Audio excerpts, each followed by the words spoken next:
On va voir maintenant le processus définir le périmètre. Maintenant qu'on a planifié comment on va gérer le périmètre, les contenus, qu'on a recueilli les exigences, on va maintenant préciser et délimiter le périmètre.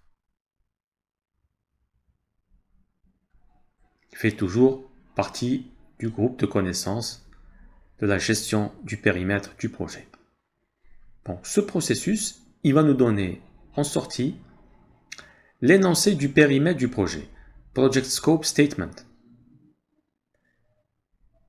Le Project Scope Statement, c'est le périmètre, les principaux livrables, les hypothèses et les contraintes. Donc, avec ces éléments-là, on va bien délimiter le contenu du projet. Donc, l'énoncé du périmètre, c'est la description du contenu du produit. Ce sont les livrables, ça veut dire quel produit on va réaliser, quels sont les résultats attendus, quelle est la capacité, si c'est une capacité, à délivrer, quels sont les critères d'acceptation, qu'est-ce qui ne fait pas partie du projet, les exclusions du projet, ça c'est très important. Ça aide à gérer les attentes des parties prenantes parce qu'on comprend mieux ce qui est inclus dans le projet et ce qui ne l'est pas. En sortie, on peut être amené aussi à mettre à jour des documents projet tels que des hypothèses, parce que maintenant on a une meilleure vision, on a bien délimité le périmètre, donc on peut peut-être supprimer certaines hypothèses ou en affirmer d'autres. Donc on peut aussi mettre à jour la documentation des exigences, parce qu'on a bien délimité le périmètre. On peut mettre à jour aussi la matrice de traçabilité, parce que ça y est, on a décidé quels sont les critères qu'on va garder, quels sont les critères qu'on va rejeter. Peut-être certains critères qui n'étaient pas obligatoires, on les a supprimés de la matrice, donc on peut la mettre à jour. Et on peut mettre aussi à jour le registre des parties prenantes, si on supprime par exemple des critères ou des livrables. Donc il y a toute une partie des parties prenantes qui sera supprimée. Donc, je donne aussi cet exemple qui va permettre un peu de faire la différence entre la charte du projet et l'énoncé du périmètre du projet. L'énoncé du périmètre inclut, comme on a dit, la description du périmètre du projet, qui peut être élaboré des fois progressivement. Il inclut aussi les livrables, qu'est-ce qu'on doit livrer à la fin du projet, ou durant même le projet, quels sont les critères d'acceptation, comment on va valider ces livrables, et qu'est-ce qui est exclu du projet, qu'est-ce qui ne fait pas partie du projet. Tout cela représente l'énoncé du périmètre du projet, Project Scope Statement. Alors que la charte n'inclut que des éléments high level, sans rentrer dans les détails. Donc, on peut avoir ici quelques critères d'acceptation, c'est des critères de sortie du projet, mais ils ne seront pas aussi détaillés que sur l'énoncé.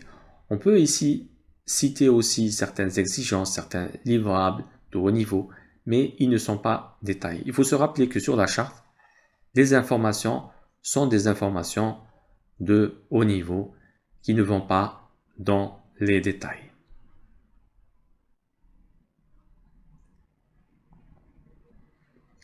Donc, pour définir le périmètre, ce processus, bien sûr, on a besoin que les deux processus précédents soient complètement terminés.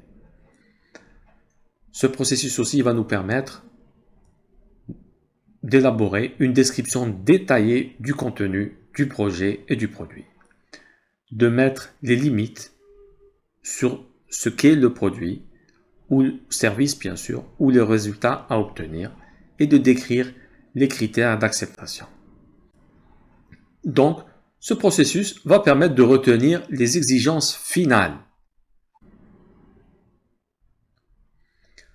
C'est un processus itératif parce que le chef de projet doit constamment réconcilier le périmètre avec l'échéancier, avec le budget, autant que les autres contraintes. Ça veut dire que Si on sort avec des périmètres et des exigences, si ça dépasse le budget, on doit revoir peut-être le budget ou le périmètre. Si ça convient pas avec l'échéancier, on doit revoir l'échéancier et revoir le coût et le périmètre. Donc il y a une réconciliation. Il suffit pas de terminer ce périmètre, de délimiter le périmètre pour passer par exemple, à planifier les coûts. Ça ne se fait pas de manière séquentielle. Par exemple, dès qu'on termine le périmètre, on va élaborer l'échéancier, après on passe au budget. Ça ne se passe pas de manière aussi linéaire. On délimite le périmètre.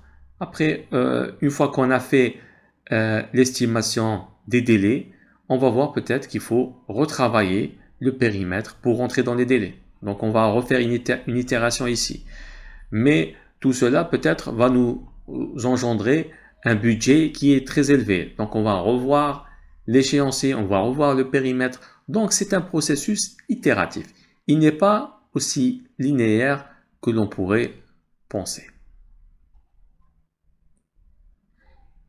Donc le processus définir le périmètre va nous donner en sortie l'énoncé du périmètre du projet, Project Scope Statement, et on peut être amené à mettre à jour certains documents, on peut mettre à jour des hypothèses, rajouter des exigences ou les retrancher, mettre à jour la matrice de traçabilité des exigences, forcément si on touche aux exigences, ou si on a plus de détails, et puis rajouter ou supprimer des parties prenantes du fait que leurs exigences ou leurs livrables ne font plus partie peut-être du projet.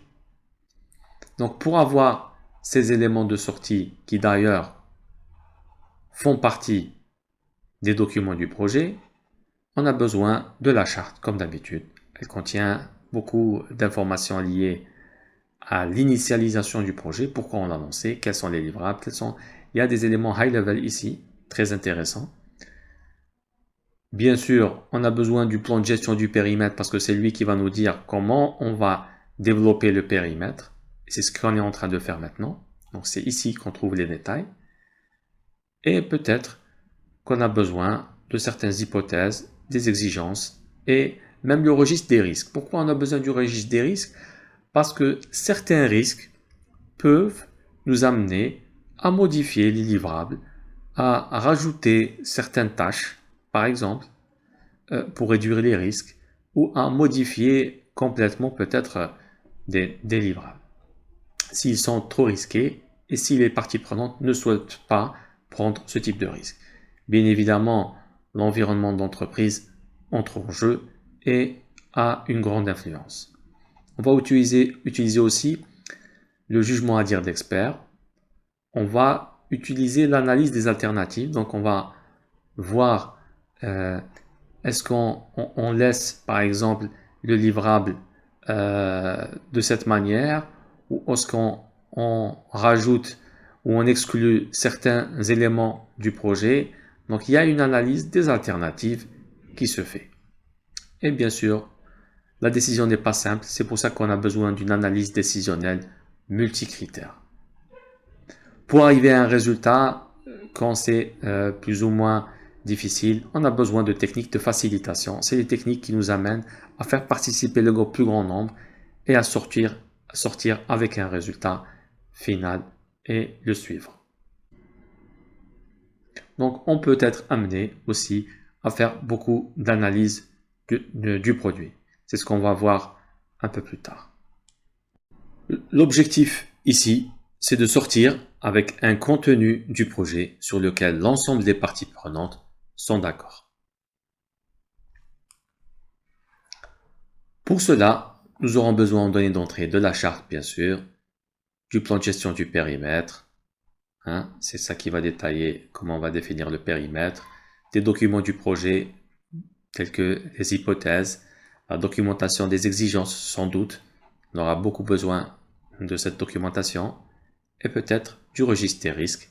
Il contient des stratégies de réponse susceptibles peut-être d'affecter le périmètre, comme une réduction, une modification du périmètre du projet ou du contenu du produit. Bien évidemment, les facteurs environnementaux de l'organisation et les actifs organisationnels peuvent influer comme par exemple des modèles de documents, l'historique ici, dans notre cas, l'historique des projets passés. Comme outil, on aura besoin d'experts pour nous aider à définir le périmètre. On aura besoin d'analyser les données, d'analyser les alternatives. Est-ce qu'on doit faire de cette manière ou d'une autre manière? Est-ce qu'on doit garder ce livrable ou le retravailler d'une autre façon? Et face à des décisions aussi compliquées, on aura besoin de l'analyse décisionnelle multicritère. Juste pour rappel, donc on met un peu sur un tableau l'ensemble des critères, on fait une pondération des critères pour essayer de les différencier. On aura besoin aussi de compétences interpersonnelles d'équipe. Il s'agit aussi de techniques de facilitation, d'arriver à une entente interfonctionnelle et commune des livrables du projet. Et peut-être une analyse du produit. Donc on va décomposer le produit et ses livrables pour voir quels sont les grands livrables qui vont constituer notre produit. Donc il va y avoir peut-être un organigramme des produits. On va aussi, ça va nous permettre d'analyser des exigences, des systèmes peut-être. Le produit peut-être se compose de systèmes et on va essayer de comprendre quelle est la valeur que notre client veut obtenir de ce projet. La notion de valeur est une notion très importante. Il ne s'agit pas uniquement de réaliser un produit, de terminer un projet, mais il s'agit de comprendre quelle est la valeur attendue de ce projet pour se concentrer sur l'atteinte et l'obtention de cette valeur. Il faut s'attendre aussi à élaborer, à concevoir les livrables et ne pas s'attendre forcément à les recevoir de chez le client. Pour résumer, donc définir le périmètre va nous permettre de sortir avec la liste des livrables, les critères d'acceptation, ce qui fait partie du projet, de ce qui ne fait pas partie du projet.